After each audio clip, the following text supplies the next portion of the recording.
Hi, gang. It's still Sunday morning, September 13th, and I thought I'd break up chapter 2 into a second part, now dealing with what you do when you file a civil action and the actual trial procedure. Just a lot of stuff here. I tend to ramble on a bit, and I apologize about putting too long videos. This one I'm going to try to keep tight. So, filing a suit in civil court. First, you have to determine, do I have appropriate a cause of action? Do I have actually a right to sue? And there are form books on it. And most of the time, if it's business law, if there's a breach of contract. Sometimes there may be some doubt. Somebody used my photograph in a business flyer. Should I be compensated for that? Using my likeness without consent. Is there really a lawsuit for that? I don't know. Let me do some research. But let's assume you recognize and you believe you have a valid lawsuit. You usually don't just sue. You contact the other side. You try to negotiate something. You put demand letters out. Let's assume that all fails. The other side saying, hey, pound salt, I'm not paying you anything. This is nonsense. You don't have a right. I wasn't negligent, or I didn't breach the contract. Sue me. And so you do. How do you do it? Well, first, going back to the last little video in the last section of the chapter, you figure out which court's appropriate to sue in. Once you figure that out, you have to file a lawsuit. It's basically you type up. In theory, you could actually do what's called informa pauperis. You can do it handwritten. It's not wise. But you type up a lawsuit, and a lot of people think, well, now this is where I have to hire a lawyer. There's no way I could do it. Believe it or not, the rules provide that it has to be, it actually says this specifically, a plain and simple statement of facts as to the nature of your cause of action. They literally want it just spelled out, though, who, what, when, and where, and why you think you've been wronged. And so what are the elements of a valid complaint? Those three things. You have to state the nature of your cause of action. You don't have to state like legal terms or anything like that. I had a contract with Jane. Jane was supposed to perform on a certain date. She breached that, and therefore I've suffered loss. So you have to state the nature of your claim and then the remedy you seek. And therefore I've lost $5,000. I seek $5,000 plus cost and expenses. I always throw that in. Usually don't get it, but you throw that anyways. And it has to be enough where not only when you present it to Jane through service of process, I'll talk about in a second, but anybody picks it up, a judge, you, some stranger picks up your complaint, they should be able to know in basic terms. They don't have to be a legal giant. They should be able to pick it up and say, I understand what Jim is suing Jane for. I get it. I don't know if it's true or it's valid, but I get what their claim, I guess what their beef is. That's what you want in the complaint. What do you do next? Well, now you file it in the appropriate court. There's usually a filing fee. I have multiple, I call them multiple originals, doesn't make a lot of sense, but I have multiple copies, and I file one with the court, and then there's a filing fee. I forgot what it is. I haven't filed the civil lawsuit in quite some time. I think district court's $150 and superior court's $250 or something like that. You file it, and then for an extra $5, they give you a summons. If you don't know what a summons is, it's basically a form that's sort of pre-printed by the court. It has information saying James Corman versus Jane Doe. You hereby have received a copy of the complaint attached here to, filed in Gardner District Court, seeking a civil remedy against you, something like that. And there's blanks you fill in. You fill in your name as the plaintiff and the defendant's name. You fill in the date it was filed, and you fill in how and when they can basically answer or respond to the complaint, because they can file motions instead of answering.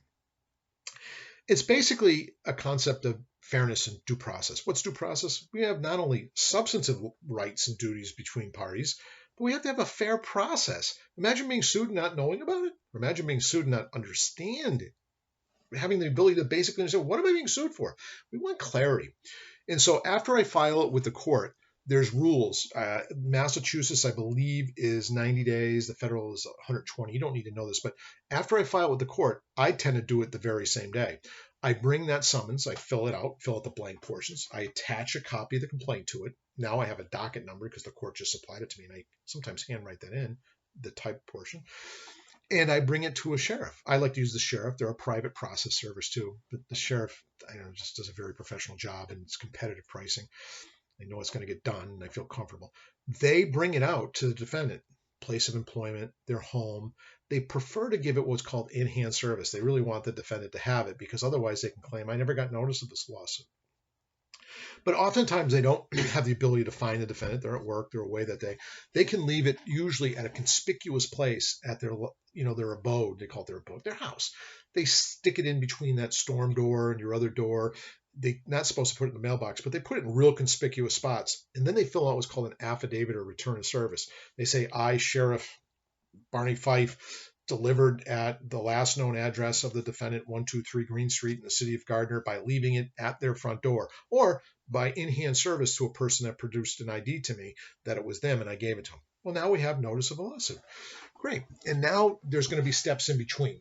So now they have notices, they respond. They can file a motion to dismiss because the court lacks jurisdiction, or motion to dismiss because statute of limitation, a number of reasons why you might want to do a motion to dismiss.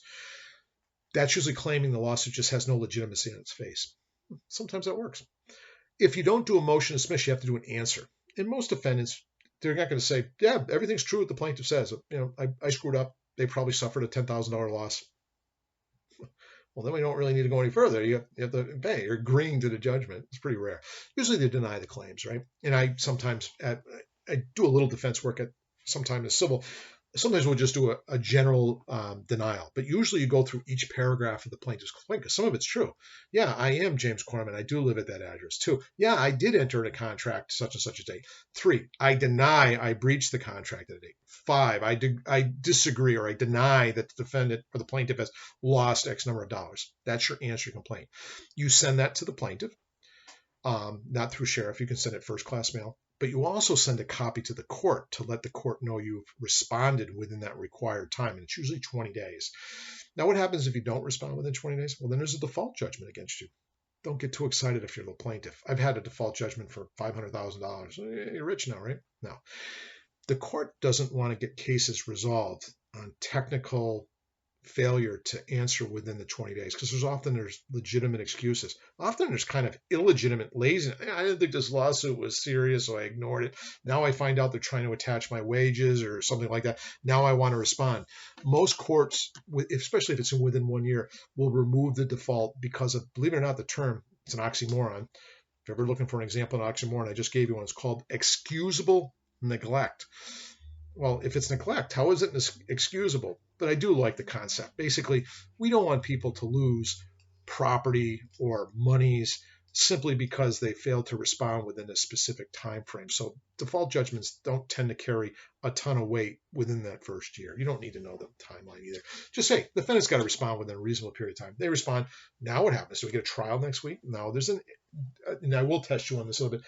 There's a period of time where there's discovery. And unlike television shows and everything else, we have the right to ask, and especially in civil law, both sides can exchange depositions. Those are basically you go in person to someone's office and there's a stenographer there and they can be questioned and grilled almost like in a mini trial to hear what they have to say about the case. And they can go off on tangents on some side issues too. If it can lead to what we call relatable evidence, even if that specific question seems a bit unrelated, kind of a happy fishing rule. They can really go out and gather a lot of information, and it can be very challenging for the other party to listen to depositions. We don't do depositions in many cases because they're very expensive, very costly to get a stenographer and spend the time with them.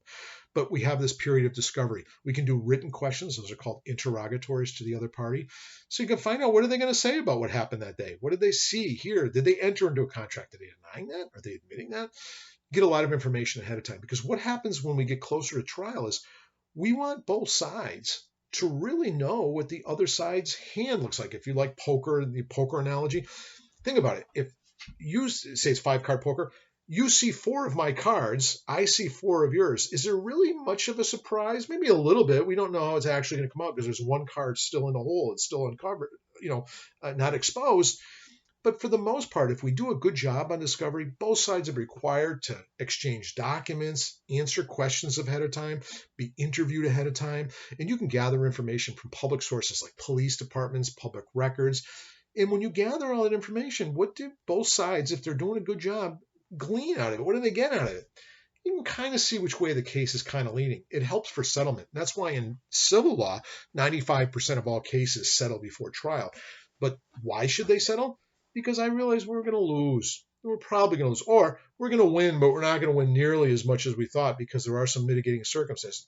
The process of discovery is such an important concept, I think, in our democracy, because if we're bringing in witnesses that the other side didn't know about, unlike TV, like we now call this surprise witness. Surprise witnesses aren't even legal in Massachusetts. You can't do that.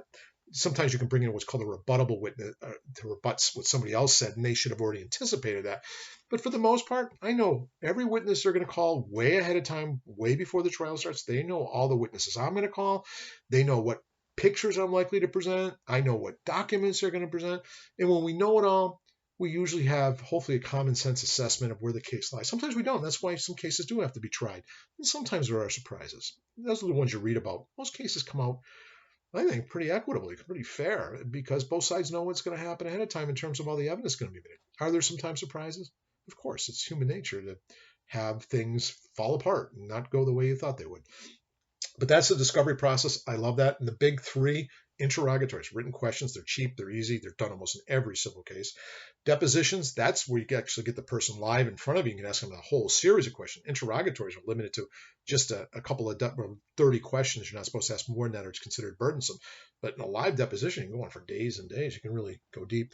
Admissions, those are basically statements you send to the other party, and they either have to admit or deny their truthfulness. And sometimes it's just nice to know little basics. Did you work at such and such a place at the time of the accident? Did you enter into a contract with such and such at a certain date? You can basically pin them down, so that way when they testify at trial, if they testify to something inconsistent, you say, didn't you sign an admission back 2 months ago that you admitted that that was true? And then they look like they're dishonest or lying. You can sometimes have medical examinations done during the period of discovery. If someone's saying they tore the rotator cuff at work and they're seeking damages because the ladder was faulty or something. I don't know.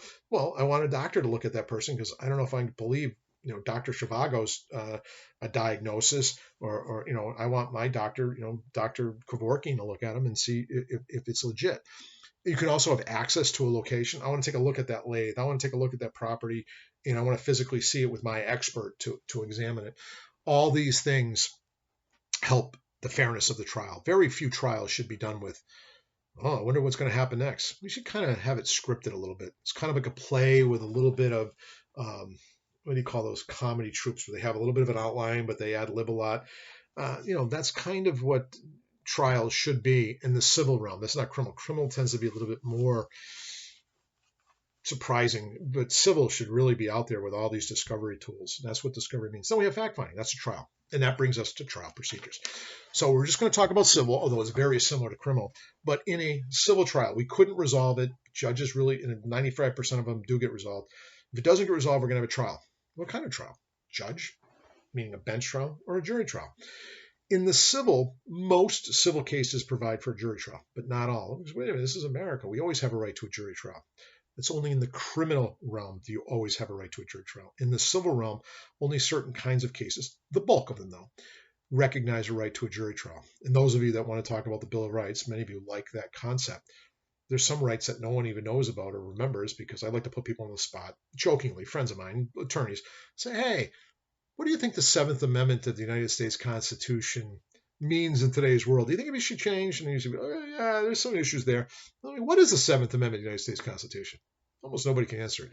Basically, the Seventh Amendment of the United States Constitution says that civil matters will have a right to a jury trial if it was recognized at common law, meaning it was recognized at the time the Constitution was created, 1791, with the Bill of Rights, and the value is more than $20. So that's most civil disputes. That's most business law transactions, right? So you have a right to a jury trial. Who does, though? The plaintiff, the defendant, or both? In civil, both do. Both the plaintiff and the defendant have a right to a jury trial in most cases. In criminal, it's the defendant that has the right to the jury trial, and only the defendant can waive it. In the civil, both parties can get together and say, hey, this case is kind of technical. I could approach the other side and says, what do you say we waive the jury trial? And so I can waive it, but what if the defendant wants the jury trial? Then we're stuck with the jury trial. And vice versa. What if the defendant approaches me and says, hey, Corman, this isn't the kind of case we want to present to a jury. Let's go. We got Judge so-and-so. She's excellent. Let's go and put it in front of the judge. We can be a little less formal in front of the judge. We don't have to put the dog and pony show in front of the jury. Let's waive the jury. I might say, no, I want a jury on this one, because this one has kind of an emotional side to it. I think I'm going to win on the likability of my client versus your client, or the storyline. But if both parties agree to waive the jury, we can waive the jury, and then the judge will hear the case. What's the judge's role in a jury trial, though? The judge's role in a jury trial is a gatekeeper, to make sure the trial is conducted fairly, to make sure procedural rules are provided, and followed, and to make sure that the jury's instructed on the law. The jury's job in a jury trial is not to determine the law, is to determine only factual questions. What's to be factually believed? They are the sole determiner of fact. They can believe some of the testimony, all of the testimony, or none of the testimony. They can think that a document is credible or incredible. It's all up to them. Sole discretion on facts, but they have no discretion on the law. So the judge will say the law requires A, B, C, and D. In order to prove that, you have to find evidence of this, this, and this. So a jury simply applies the law given by the judge to the facts. The jury sometimes ignore that and just do what they think is right in their gut. Now, that's called jury nullification. It's rare, but sometimes juries do that. They really dislike one party in the case, so they're going to rule in their favor and basically ignore the instructions from the judge. So in a jury trial, judge makes sure the trial procedure is fair, instructs the jury on the law, and make sure there's decorum and the rules are followed. Jurors determine fact. That's their only job. What about in a judge trial where you waive the jury? Well, now the judge takes on both roles. Not only do they establish what the legal standard should be, they provide the law, but they also determine what's to be believed factually. And some say, well, in criminal law, I like to do jury trials because I don't want to trust just one person. And don't forget, in a criminal session, the jury has to be unanimous to either convict or acquit. Or in the civil session, it just has to be a mere majority. I don't know if I went over that in chapter 1, but it's really important to know. Civil juries do not have to be unanimous. So, big difference. So the trial procedure, what happens? So we can't come to an agreement. We're going to impanel a jury. And I'm going to get a little technical here. I would never test you on technical rules. But the way it works in Worcester County is made up of 56 cities and towns. Why do I know that? Because I've heard the judge say that many times to the juries, and I just, stuck in my brain. And they're drawn from the census documents between the ages of 18 and 70. They're brought into court, and they're there to serve as jurors. And we have to do a process. It's a French term. It's one of the few French terms in law. I know I'm a nerd. Voir dire, it's called. Voir dire means to speak the truth. I was told that. I don't know if it's actually true. But we want to make sure the jury's impartial. Now, a lot of people think you're entitled to a jury of your peers. Although there's some historical documents that suggest that, it doesn't say that anywhere in the law. It does not say in the Constitution that you have a jury of your peers. But what does it say in the Constitution and our laws? You're entitled to an impartial jury. And a lot of people think, well, I'm made up of this racial background. I have this religion background. I'm of this age. I'm of this sexual orientation. I'm this, that. Those jurors should be made up of those same qualities and characteristics. The justice system would shut down to find people that basically mirror your sort of makeup as a human being. All they have to be is what? Impartial. They come from the county where you're having your trial. And in the district court at 6, I'm not going to test you on this because states are different. This is a universal course throughout the country. But in Massachusetts, if it's a district court case, it's a 6-person jury trial. If it's a superior court case, it's a 12-person jury trial. They usually bring about 50 or 60 of these jurors into the room, and we try to ask them questions about whether they know me, they know my client, they know the witnesses I intend to call, and maybe it's a company involved and they know anything about the company. The other side will introduce themselves as well, and the witnesses they intend to call. They'll ask if you know anybody, and the jurors will have a little card, and they might raise their hand. Then we take the juror up to what we call sidebar. They talk to the judge. They make sure, hey, I know Jim Corman from the community, whatever. I know, Wally, or I know the cop, or I know that company, and I do business with them, or I have stock in that company. We want to weed out people who may have prejudged the case or may have hold some inherent bias. It's a long process sometimes. It can take days. But we don't really know that much about jurors. A lot of people on TV suggest that we go out and interview jurors, and there's all kinds of investigations about their background. There's not enough time for that. Usually we have a little dossier that the court supplies us. We know where they live. They know what their marital status, their education level, where they work. I think if they have kids, I don't know why that's important. But, well, I guess it could be important in some kind of cases because you might be concerned they have a different attitude if they have kids. So we know very little about them, and it's that questioning process that we try to ferret out. Are they going to be objective? Are they going to be reasonable? Are they going to just adjudicate based upon the evidence they hear and nothing else? So that's the process. So the jury gets impaneled. We usually pick a few more people, meaning if it's a 12-person jury trial in the Superior Court, we often sit 14, maybe 15, depending on how long we think the trial is going to go. If it's District Court, we sit 7, sometimes 8 if it's going to be a lengthy trial. Most trials we try to do in a day. Sometimes we can't because they're very complex. But why do we have 6-person jury trials have 7 jurors on them, or 8, and same with the Superior Court, because we want alternatives. We don't tell, when we sit the 14 in the Superior Court, we don't say, hey, by the way, the last 2 at the end, you guys are alternatives. We don't want anybody to know that they're going to be the alternative juror to the end. And they literally do like a little bingo thing. They have like some of the courts have like a little, I don't know what you call it, like a bingo cage, literally, and they'll spin the cards in there, and they'll pull out the last 2 after all the evidence has been admitted. The trial's pretty much done. The jury just has to make their decision. Then they'll tell which 2 will be drawn out as alternatives, and they'll sit in a different room and not participate in deliberations. But we might need them even afterwards, because even during deliberations, the juror gets sick, the juror has an emergency, jurors disappear, hopefully from, I don't know if there's ever a legitimate reason to disappear, but you get the point. Things happen. We won't want to have a constant breakdown and have to retry the thing. So we got to have these spare jurors ready to go. All right, we got the jury impaneled. Everything's great. And then if it's a civil case, which business law is mostly going to be civil, the plaintiff gets up and does an opening statement. If they want, it's not required. But it's smart to do it, because if you're very persuasive and you get up there and say, ladies and gentlemen, jury, I believe, and basically it's a forecasting. It's like almost like a preview to a movie.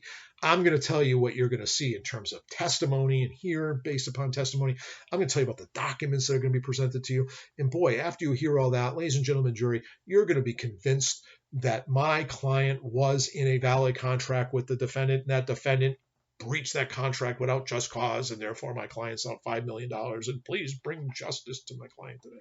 Do an opening statement. I never like to BS too much with jurors. I like to be honest and straightforward. I do an opening statement. This is what I think is likely you're going to hear, and that's supposed to be argumentative. And then the defendant goes next, and they do their opening statement. Goes, what my opponent has failed to tell you is that the quality of their goods was so slipshod that they couldn't comply with the agreement. Boy, easy to forget that, but you're not going to forget it today, because you're going to hear evidence about it. So we forecast what we think the jury's going to hear through evidence. And I always tell the jury, because I try to have integrity, when I get up there, I always say, ladies and gentlemen, jury, if I don't present to you what I'm saying I'm going to present to you, rule against me. But do the same to my opponent. My opponent tells you they're going to be able to produce certain testimonies and certain evidence and certain documents, and they can't. Hold them to their promise. Hold me to my promise.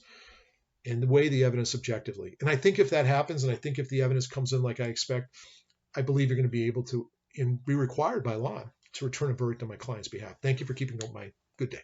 All right, now the opening statements are, they're not evidence at all. But if you do a good one, sometimes you can put in the head a little bit already. It goes, I kind of agreeing with this guy, or I'm kind of agreeing with that guy. It's an important tool. I don't like doing them because I feel like I'm like selling a vacuum cleaner, So after the opening statement's done, now the evidence is presented. Because the plaintiff is the one that brought the lawsuit, they go first. Judge usually tells a little preliminary information what the jurors' role are and what the nature of the case is. Now, you start calling witnesses, you introduce evidence. The other side's duty is to object if that evidence is inappropriate or based upon conjecture or invalidity, like hearsay and things like that. After the plaintiff has done with that witness, the defendant gets to cross-examine. They can ask leading questions. They can poke holes in what they saw or heard. My Cousin Vinny, I refused to watch that for like 20 years because I hate law shows. I find them very unrealistic. Some aspects of the movie, My Cousin Vinny, were very unrealistic. Like the guy comes in dressed in like a Kentucky Fried Chicken suit, and the day before that he was in like a leather jacket, looked like, I don't know, like a street punk.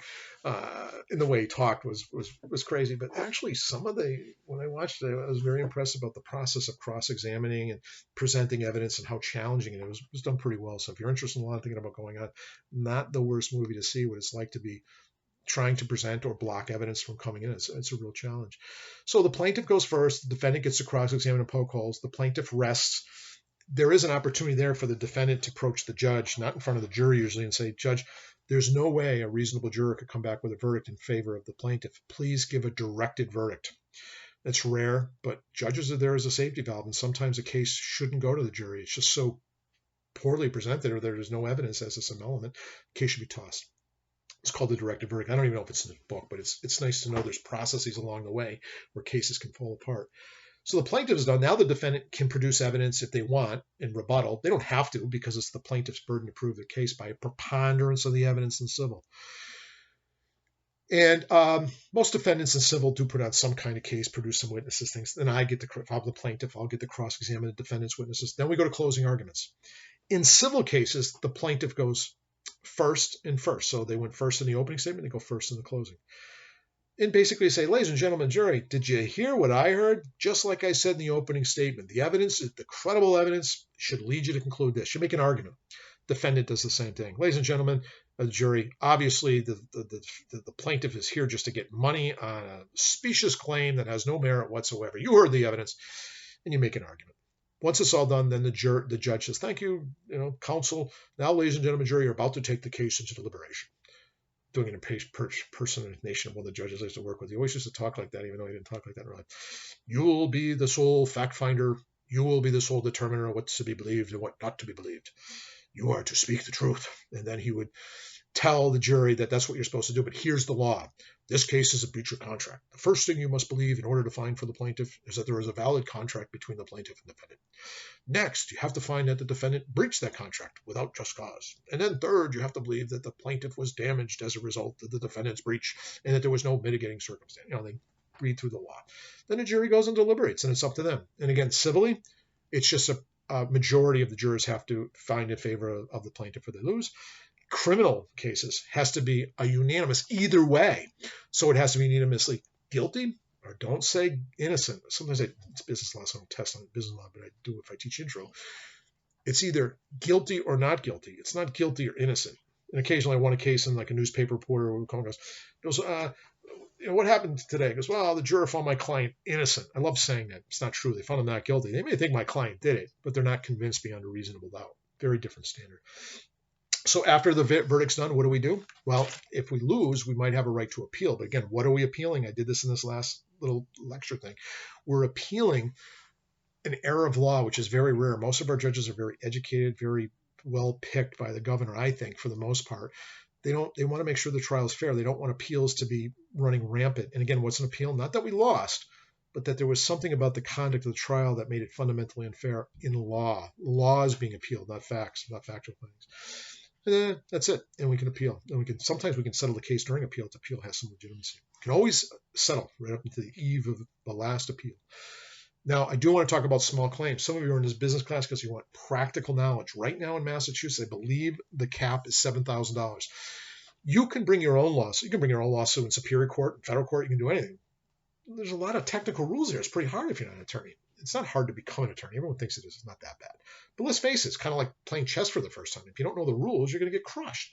But in small claims, it's not the case. Small claims is up to $7,000.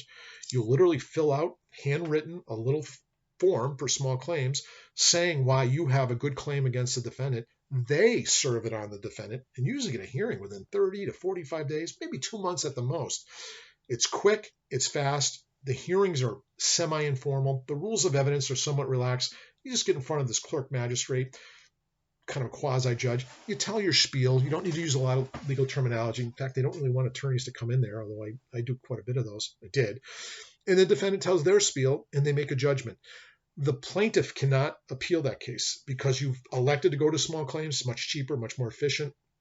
You're going to agree to let your case end if you lose there. If you win there because the defendant didn't pick the small claims, they have a right to appeal it to the district court to have a new case if they wanted to.